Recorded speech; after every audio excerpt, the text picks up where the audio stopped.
My hair looks like such a mess right now, but it is because I put a hat on all day because it's greasy. I've decided that I look better without the hat than with the hat. I drove to the mall today alone. First time doing it. I did it the other day, but I got too, I don't think anxious is the word. It's like I got too in my own head about it, and I was like, this is so stupid. Why do you even need to do this? Go into the mall alone and spend time with myself and shop. But today I finally did it, mostly because I was craving teriyaki, like mall teriyaki, and it was so good. I ate the entire meal in silence, which I never do, and that was like really something else, just me and my teriyaki. I sat there and I really just focused on eating, which I never do, and I think it's revolutionary and that everyone should do it. Eat your meals in silence. Actually cleanses your mind. And it's a time where I'm forced to focus, kind of like driving. Like sometimes when I drive, I'll purposefully not turn on any music or do anything because it's like I'm forcing myself to meditate and like think without any distraction. Even though I guess I do have a distraction of like driving. I feel like it's rare now to have an activity like that where you can just focus on the activity and not check your phone or not. I don't know. I may be on to nothing.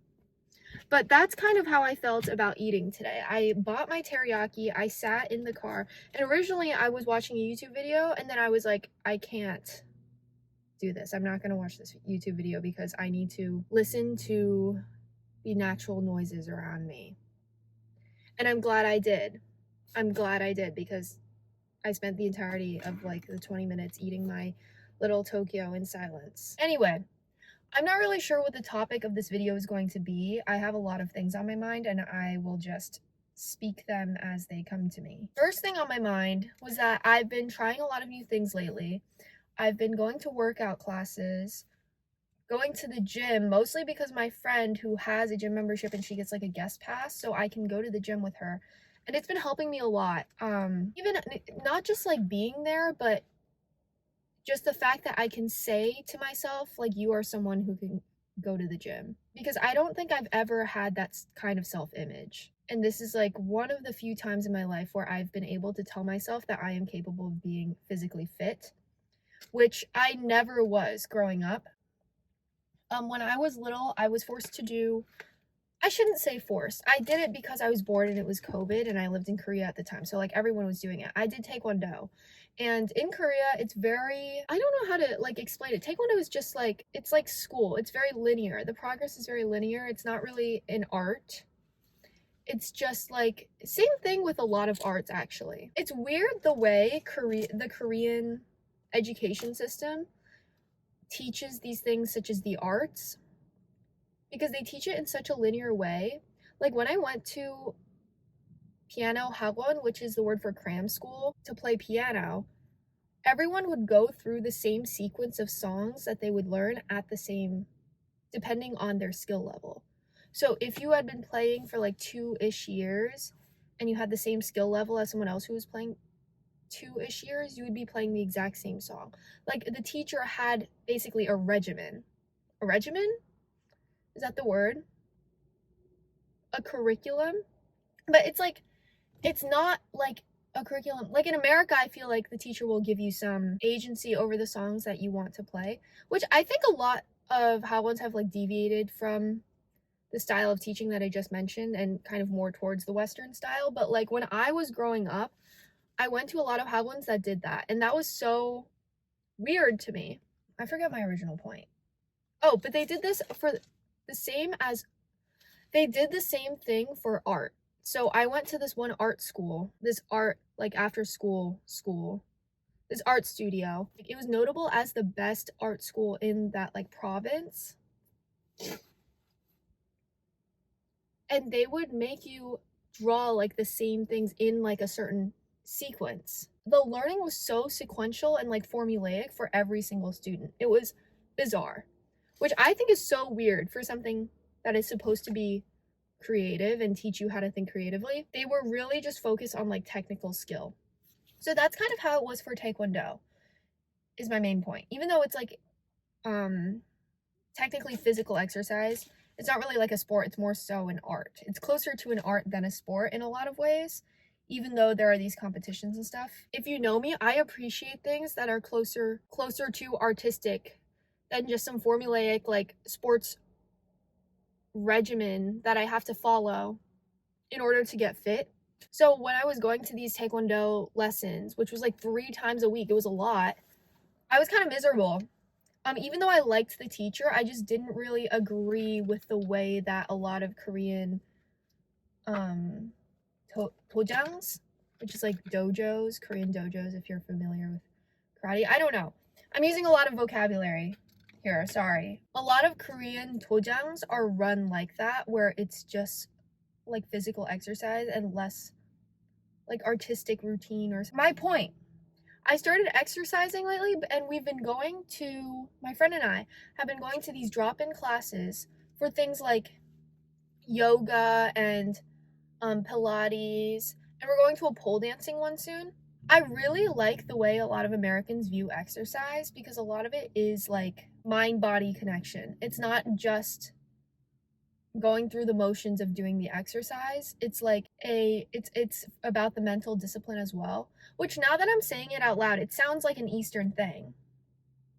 Like it sounds like a Buddhist practice to do that, which I think it definitely used to be. But Korea now is definitely such an extreme example of late stage capitalism. Not even late stage, because it's not a relatively old country. It's built around the capitalist system in such an extreme way to where even endeavors that are supposed to be creative and in America remain like focused on the individual and creative are not focused on the individual anymore, and they're just all like they're trying to mass produce artists. Actually, they literally do mass produce artists. That is the entire model of K-pop. They based it off of the American model like of old Hollywood. Their entertainment industry, I should say, not just K-pop, sorry. But they built it off of kind of America's entertainment industry in the 50s, like when it was really starting to kick off, because they noticed and they studied how important having that kind of global soft power is. Look it up. I'm not kidding. I read this book called The Birth of Korean Cool. She really dives into it. It's like so interesting. You need to, if you're interested in that kind of thing, like I highly recommend it. But I just care a lot about this, right? Because I've spent a lot of time in both places. So it's just very interesting to me noticing how the two countries accomplish similar things in completely different ways, or try to accomplish similar things in completely different ways. It's just so interesting to me.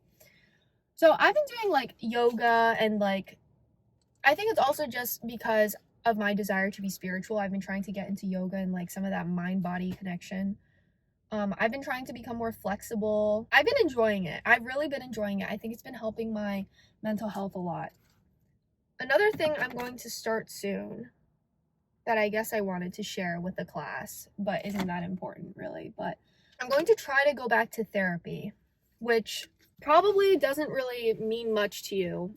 But if you know me, I've had a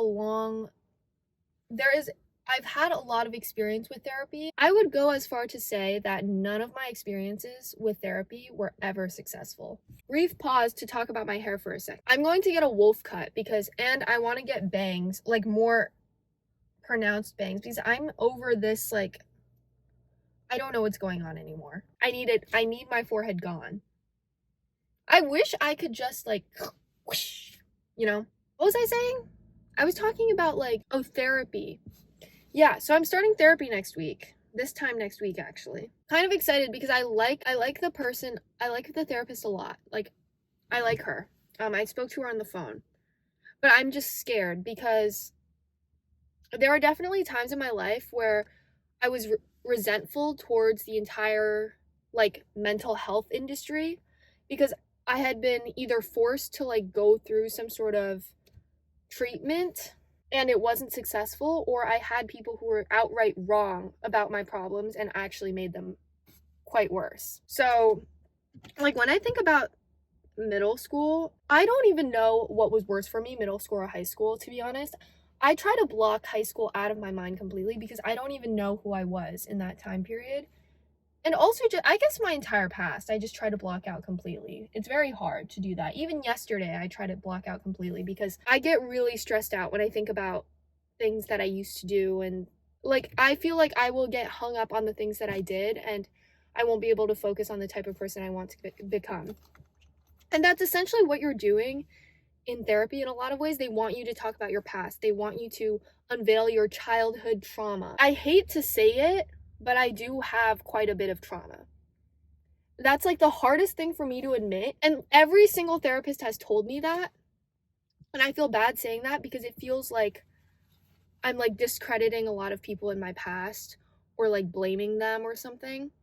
But that's not even what it is. It's just like I have to learn to acknowledge it for what it is, and it is trauma. That took so long for me to admit to myself. And now that I've admitted it to myself, I'm like, you know what? I actually do need to talk to someone about this because I'm starting to see my reactions be based on my reactions to traumatic experiences that I've had, and not really in a realistic and productive way. Like my reactions aren't based in reality or helpful to building my life and pushing it forward. It's just like more so dwelling on, it's more so like I'm reacting to what had hurt me in the past and like seeing that those kind of offenses in everyone around me and like everything I do. I think the biggest issue with this is that I hate calling myself the victim, or like I hate people who go out of their way to victimize themselves, you know?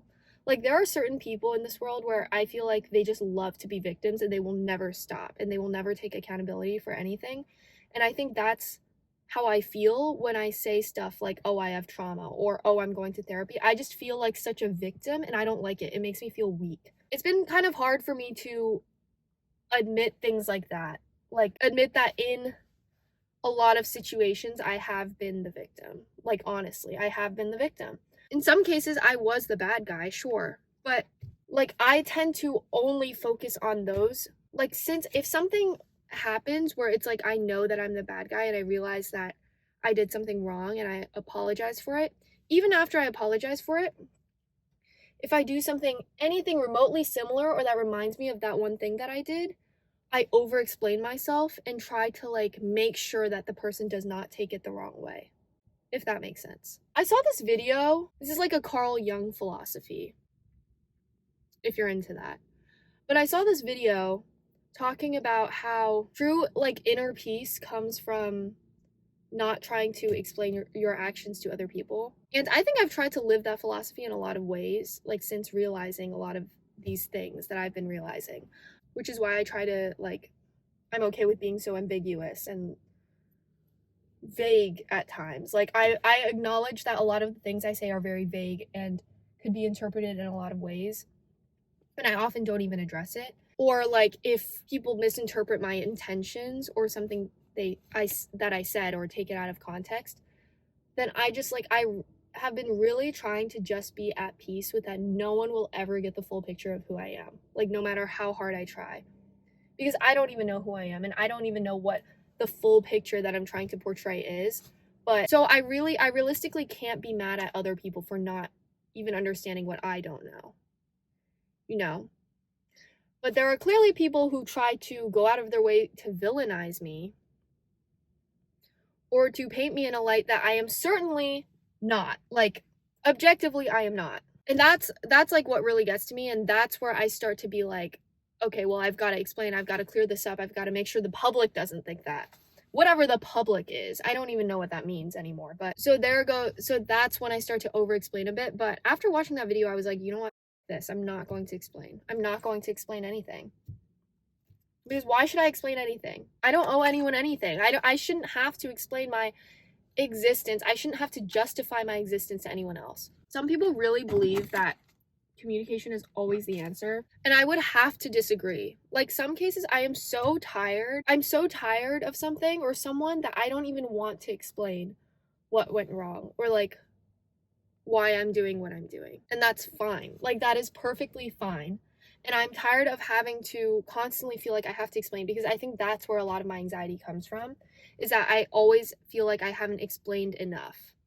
So when I was younger, I would spend so much time drafting paragraphs to people about how I felt, because I always felt that no matter what I did, they didn't understand me. But I've just come to terms with it now. There was something earlier that I wanted to touch on that was really interesting and important to me, but I forget what it was. So yeah, for the longest time, I felt like I was being the victim, and I always feel like I'm in a Iago. I'm trying to manipulate people into acting according to my will without even like realizing it. Like subconsciously, I feel like a master manipulator, and I feel like everything I do is manipulative in some way because I'm trying to like control my reality because of like a lack of control that I had as a child. So that's like a deeply embedded fear that I have that I think I need to talk to my therapist about. I will say I want to go to Starbucks, so maybe I'll take you with me to Starbucks.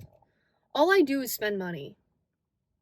But I've come to terms with it because it's like money comes and money goes. Like money will always come around, you know? Money is meant to be spent. If the economy crashes, none of this will mean anything anyway, so I might as well spend it on things that I enjoy, and I don't even know. I don't know what I feel like a spending addict, but I'm not. My bank account is still pretty, like, full. I'm gonna drive to Starbucks, and then hopefully I think of something else that's interesting to say. So I've been spending a lot of time alone lately, and I find that I don't even mind it. Mostly because I don't feel like I'm spending the time alone. Like, I guess it feels more alone than before. I don't really hang out with people in like huge groups anymore, so now it just feels like the people that I'm hanging out with are very intentional. And it just feels like I'm spending my time more intentionally and not just to spend the time. And that makes me feel better about myself. Right here. I actually don't know how to get out of this lot. Where am I?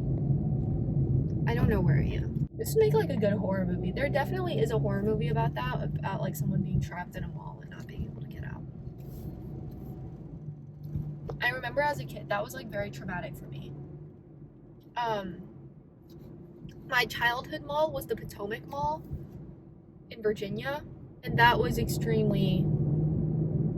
was a lot bigger than any of the malls in Rhode Island, I can tell you that.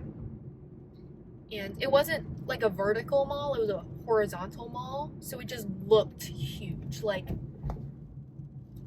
maybe it wasn't that big and I just feel like it was big because I was a child. I remember I had Heelys, and I would Heely around the mall because there were like like I said, it was a horizontal mall. There weren't really many escalators or anything, and the floors were all like marble. Probably weren't real marble, but marble adjacent. And I would Heely all over the place. And there was this one time I fell in front of this entire family, and they looked so concerned that I was gonna start crying. And I think I just went like, I'm okay. And then I like Heeled away.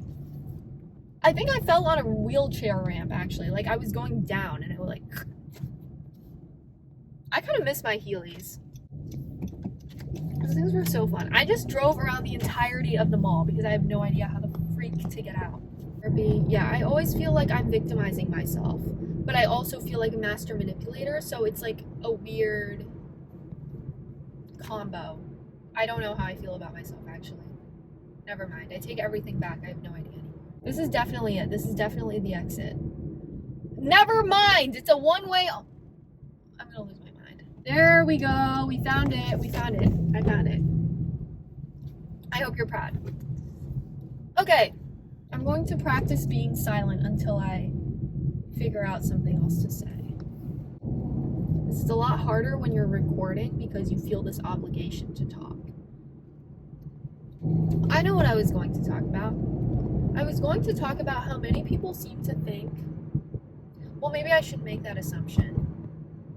But oftentimes, I have been in the past accused of pushing people away.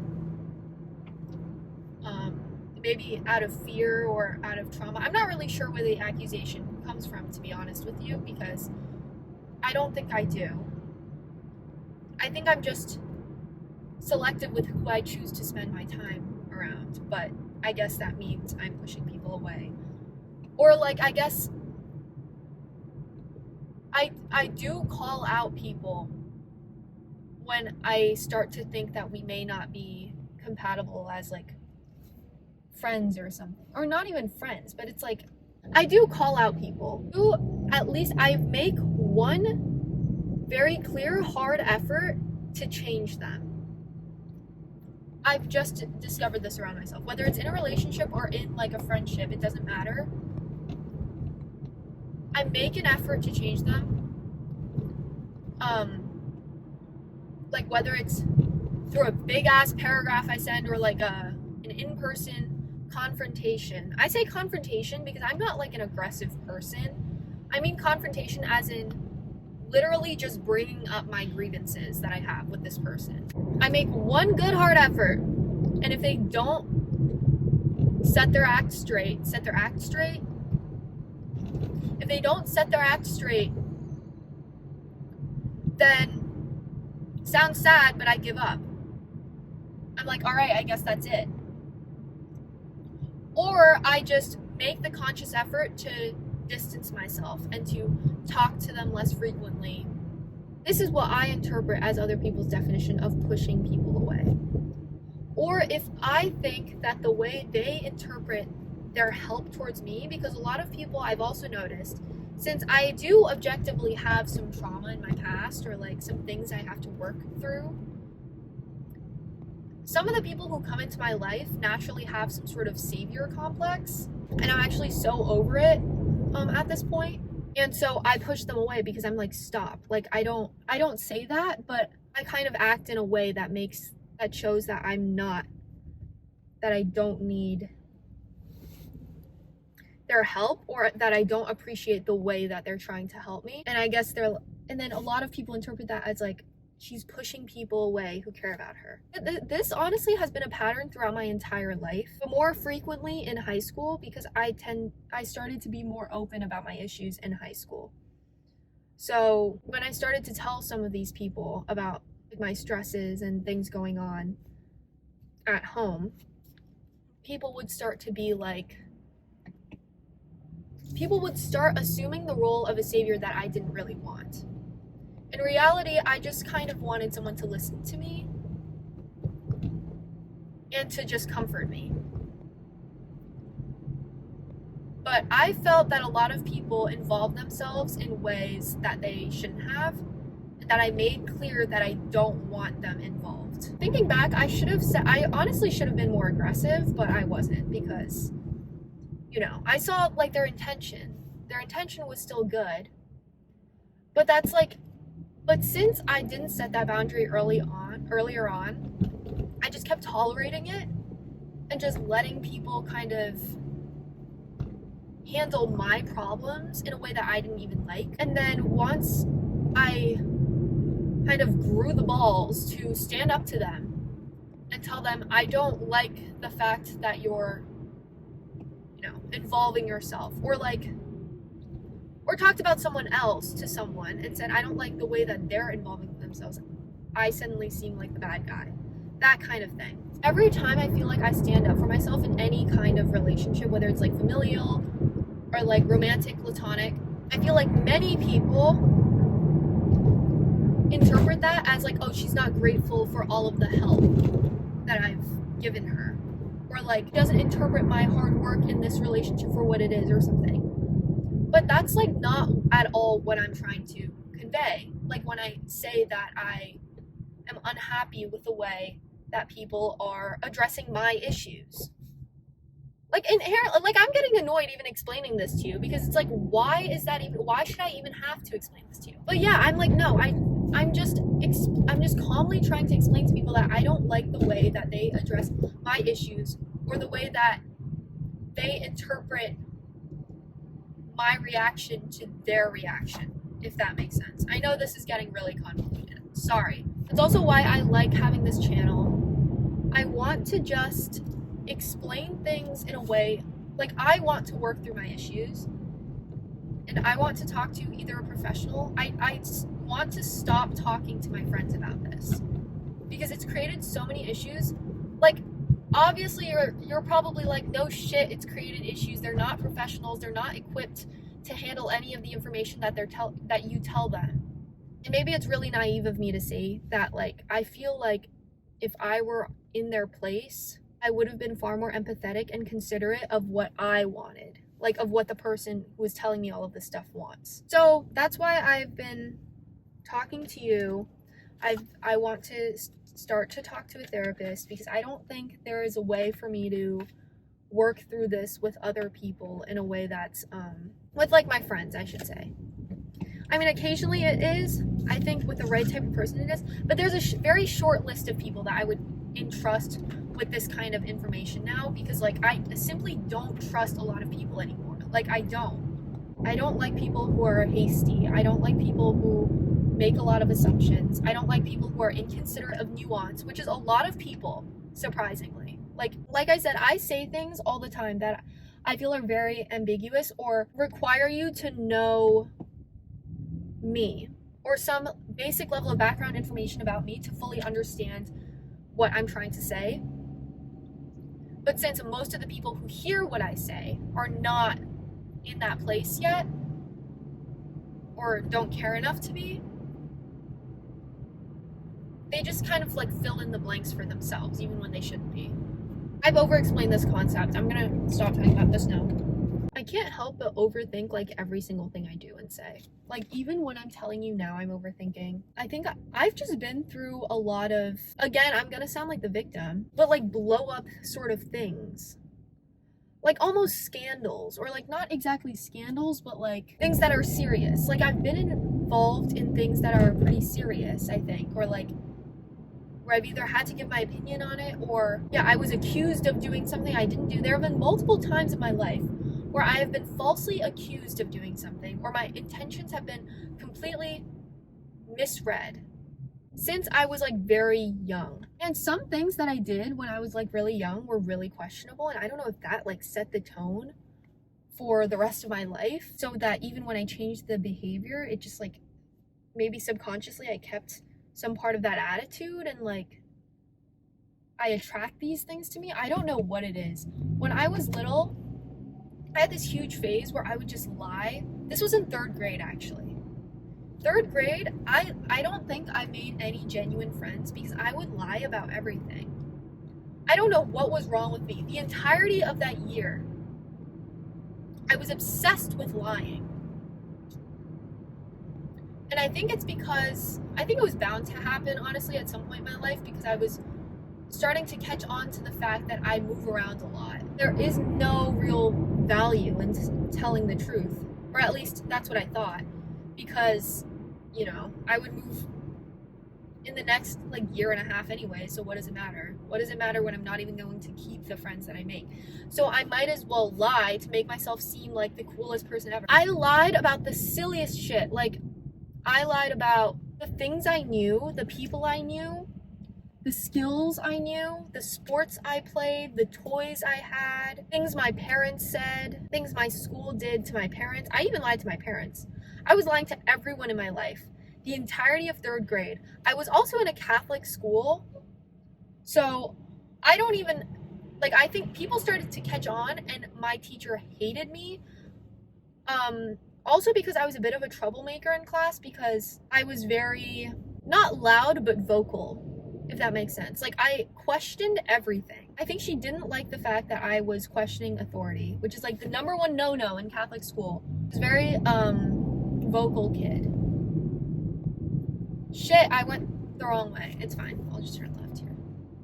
And I had this friend, like, we were very on and off best friends, and we would always be getting into like stupid arguments. It wasn't even that often, to be honest, in retrospect. I think it happened maybe 3 times throughout the course of the year, and the 3rd time she was like, you know what, I am not dealing with this, go to the office, the principal's office. And we were both so upset at that, and that was my first time in the principal's office. Okay, see, that was like, I think that was the start where it was like I started to be insecure of my personal moral character, because I mean, well, what I was doing was morally wrong, and I haven't lied like that since then. I think I try my best not to lie, actually. I genuinely do. And if you think I've told a lie, you've likely misinterpreted what I was saying, or it was like a white lie to not hurt your feelings. Because I can't even think of, like, I don't think I lie anymore. Like, I think that year traumatized me enough to where I can't lie, unless it was to like save myself, literally save myself in a situation. Yeah. Okay, second time where I thought that I was falsely accused of something was in 6th grade. I also got sent to the principal's office. I've been sent twice. I guess 3 times if you count meetings in high school about like my mental health and stuff, but twice for like disciplinary reasons. 6th grade, my friend and I thought it would be funny. This in retrospect is so stupid, and like I don't even know how we like missed this. We thought it would be so funny. Actually, I don't even want to share this on the internet. It wasn't that bad. It wasn't like bullying or anything. It was just like a gross like misinterpretation of what we were doing. I'll just try to like summarize it without really telling you what they accused me and my friend of planning to do ridiculous things to certain people because of like basically like a comic strip or something that we drew. Is like the main gist. It wasn't anything like no hate speech or anything was involved. It was like completely like it was PG. Like what we did was PG, and they like somehow interpreted it as this. And I explained it to my dad. He laughed, but he also said that it made sense why they like accused us of such a thing. And like I agree, looking back, like I get it. I've got to lock in, I've got to order. I'm so happy that the Starbucks lavender matcha is back. Every spring since like sophomore year of high school, I buy this matcha, and every time I miss it when it's gone. People misinterpret things I say all the time. Oh, another notable example was in Socratic seminars in high school. I was so careful. I was in Model UN, and I was in a lot of these humanities courses where I had to talk in these large groups. I was so careful to not say anything that would make me seem vague or like that people could interpret differently, but I still failed. Like I still failed to just like people I feel like are so quick to assume the worst in me since the beginning of my life. Like actually, because someone accused me at one point of supporting like Japanese imperialism, and I almost lost my shit. Like, for the record, I was very quiet in that class. I was scared of saying something that was like either politically incorrect or could get me, I don't even know, or could just misrepresent my true feelings and beliefs in any way, so I just wouldn't say anything at all. It was such a biased and weird class. The way American schools teach Japanese imperialism is really weird because they focus on like how we bombed Hiroshima and Nagasaki without giving students the full context to which Japan actually tortured and just the majority of Asia. Literally crazy shit that they did. But people always focus on the Western Front. I'm tired of Hollywood only focusing on the Western Front when it comes to things like this. People do not, especially with the soft power that Japan has in the world today, with their anime and their matcha and everyone going to Japan. Like, I get it. I lived in Japan. I like Japanese people. I'm not like, but to deny such an atrocious history or to frame history in a way that completely neglects to include things that they did and then ask a room full of high schoolers, okay, now for today's Socratic seminar debate, we're going to talk about whether Japan deserved to be bombed. Obviously, everyone's going to say no. And I still say no, right? I still say no because it's like, I don't think anyone deserves to be bombed. They were basically saying like, okay, the West had awful implications on Asia without even talking about the awful implications of Japanese imperialism on Asia. They were only talking about the West. That pissed me off so badly. And so I wanted to express the hypocrisy. We'll get back to this. I'm going to rephrase that entire like segment because I still feel like I'm not articulating myself in a way that makes sense. And I already know people will misinterpret what I'm saying, despite the entire point of this episode being about how unhappy I am that people just assume the worst. Thank you. Sorry for the wait. No, it's okay. You too. It's just so yummy.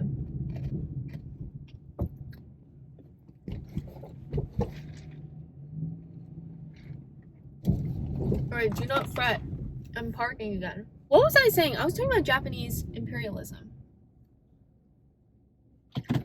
Okay, so essentially, so many people assumed the worst in me because I was trying to express the idea that it's just a little bit hypocritical of us to keep villainizing the West without acknowledging both the good the West has brought to Japan and also without acknowledging the role that Japan had in colonizing and imperializing Asia. I wanted to express those two ideas, right? So I combined them.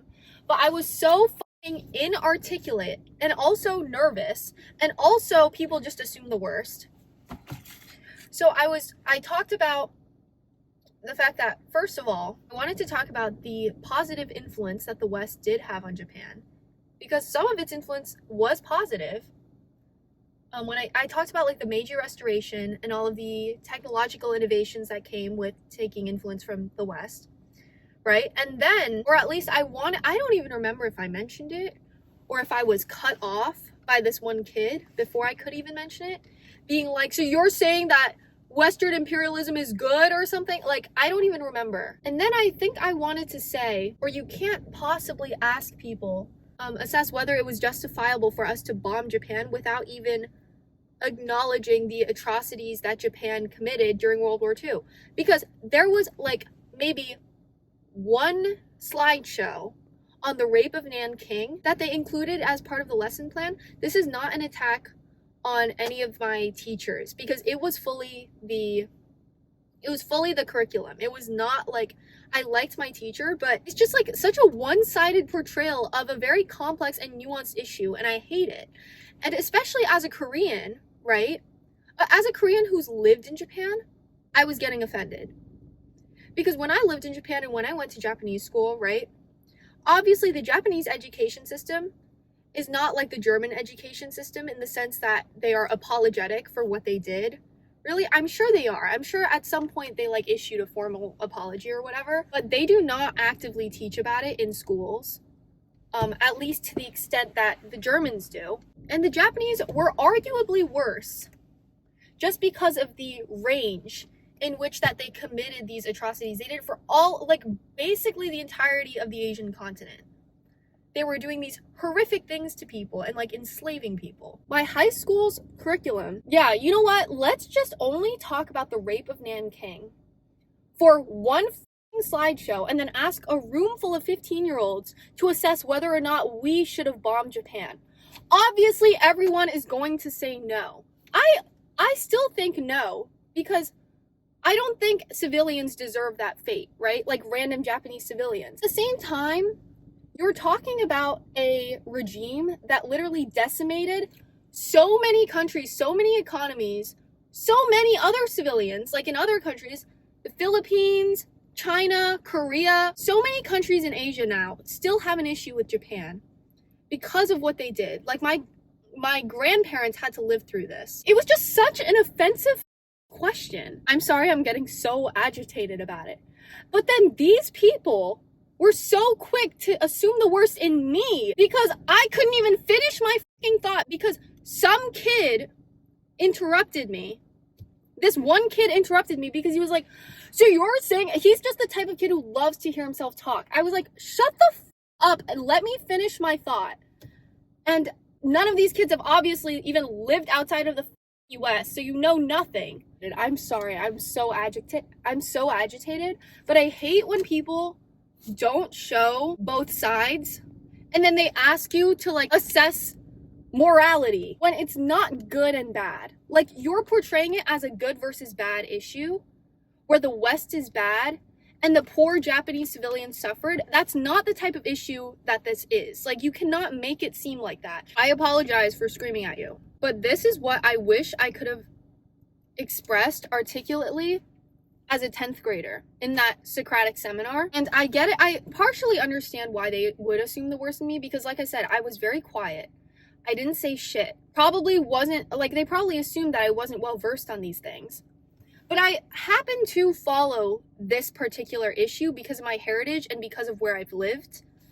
And so I did take issue with the fact that a lot of people were making these generalizations when the source information is inherently very biased. Like, and I like Japan, okay? I like Japanese culture, but to deny its history or to not fully like portray it in its total evil, which it was, is crazy. You're talking about a regime that encouraged its own soldiers to commit suicide. Yeah, if they were captured, because their idea of like loyalty to their own regime was so sick and so perversely ingrained into Japanese society that they couldn't even see the evils in what their own military was doing. Like, it was like insane. It was like a mass brainwashing of an entire country.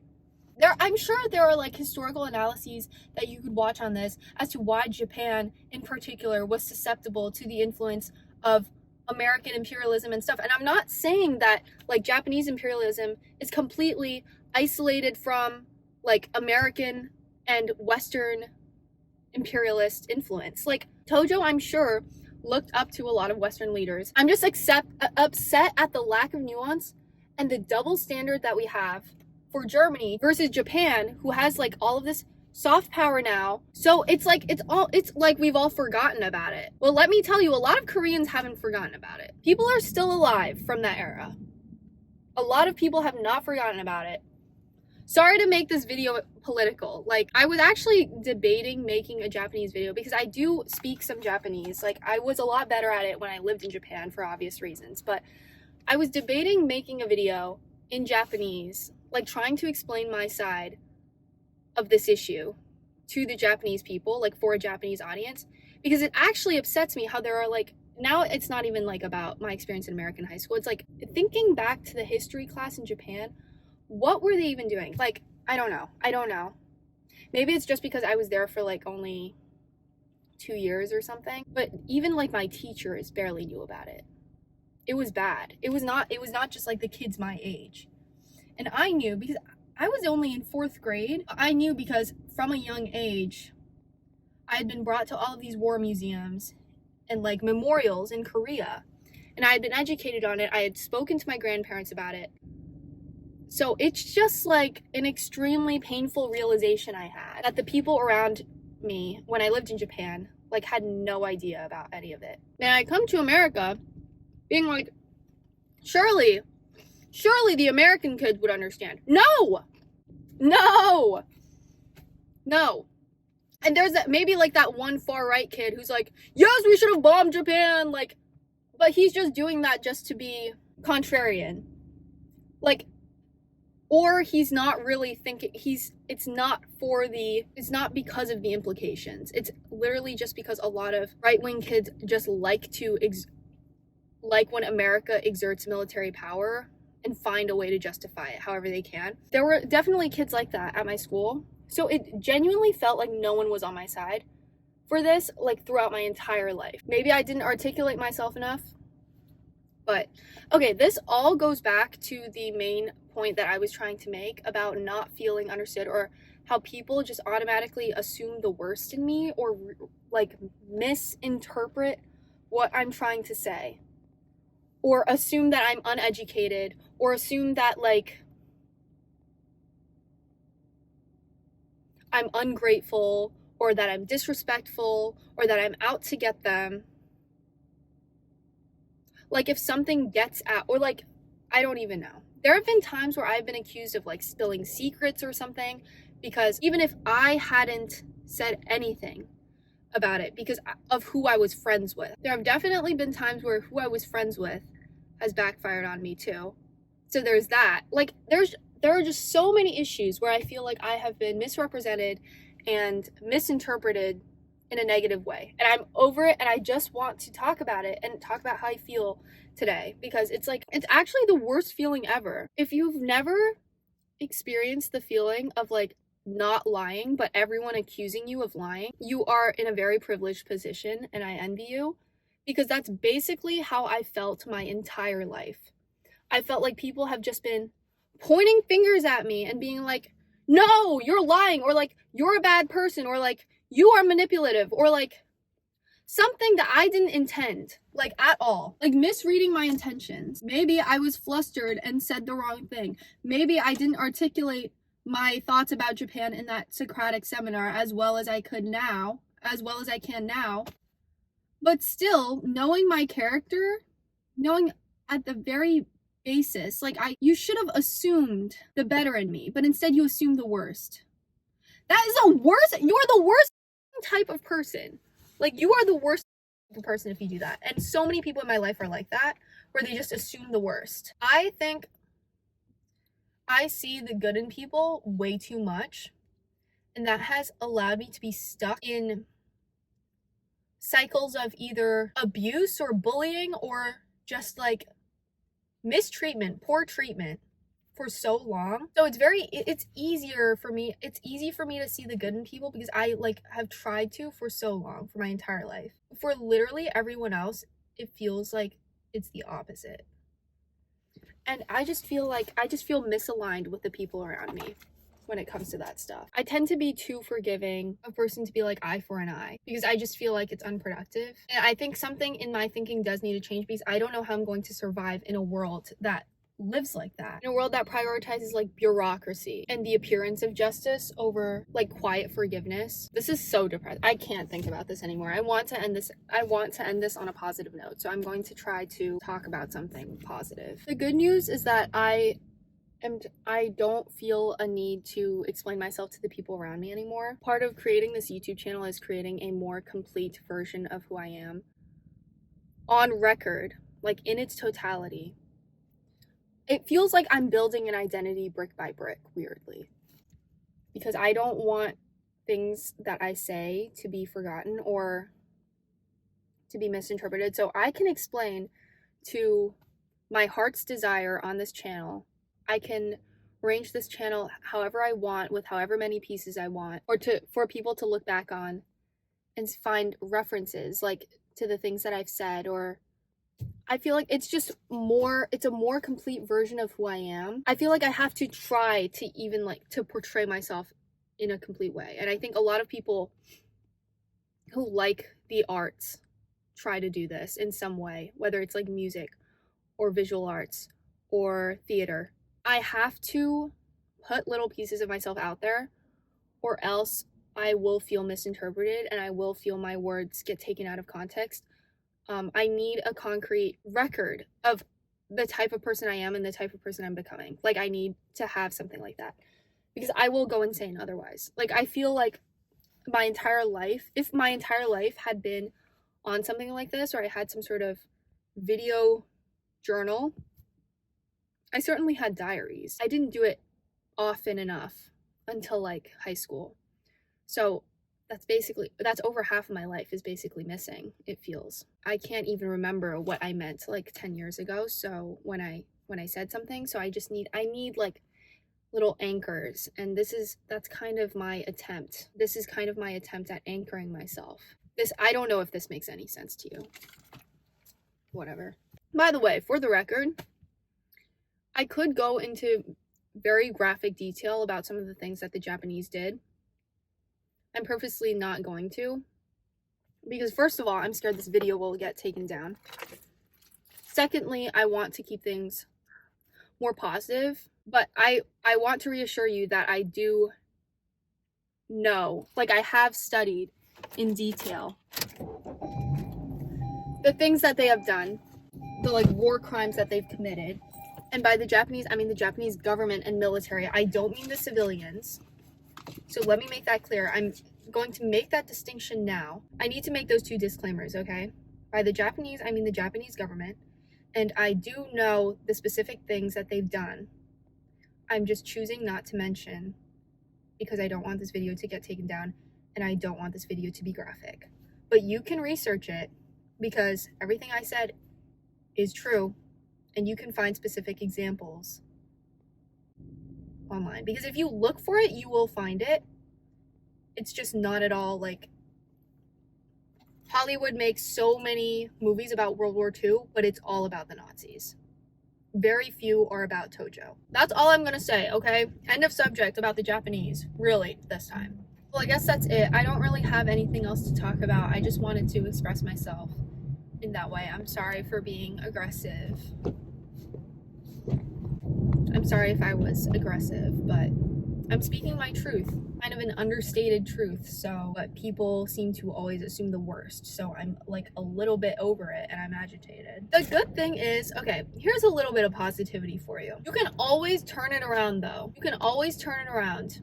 If you don't think about your past self and you just look ahead and look at what you can do in the moment, you can always turn it around. Like, I genuinely think I'm capable of anything. So that always gives me hope, because I have done so many embarrassing things in the past and so many questionable things where I'm like, oh my God, I don't want to think about like what I did in high school. I can't think. Like I said, I blocked out the entirety of high school from my memory. That's true. I mean, I brought back a few things for the sake of this video, but like for the most part, I try my hardest not to think about it, and I just focus on what I can do now. That gives me so much hope. Even if you're not like really young, you still likely have so much of your life ahead of you. Like, I feel like it's just better to assume that you have the rest of your life ahead of you. I would probably still be saying this if I were 60 or something, because I know a 60-year-old who started like violin at 60 and they're like 72 or something now. And now that means they've been playing violin for 12 years, which is a long time, and they're good at it now. They've become really good at it because they worked at it for 12 years. But people think like once they hit 60 or something, they can't do anything new. Like, of course you can. You have the entirety of your life ahead of you. So yes, there's some positivity. I think you can turn your life around at any point. I always have hope in that regard. And that is something that is one of the few good lessons that like moving around so much has taught me, is that there is always room to start over. Always. There's always a way for you to start over. No matter where you go, no matter where you get dragged to, no matter where your job takes you, you have a lot more control than you think. You can always quit. You can always run away. Even if you go bankrupt, whatever, you can hit rock bottom, but you can always keep moving. Like, you can always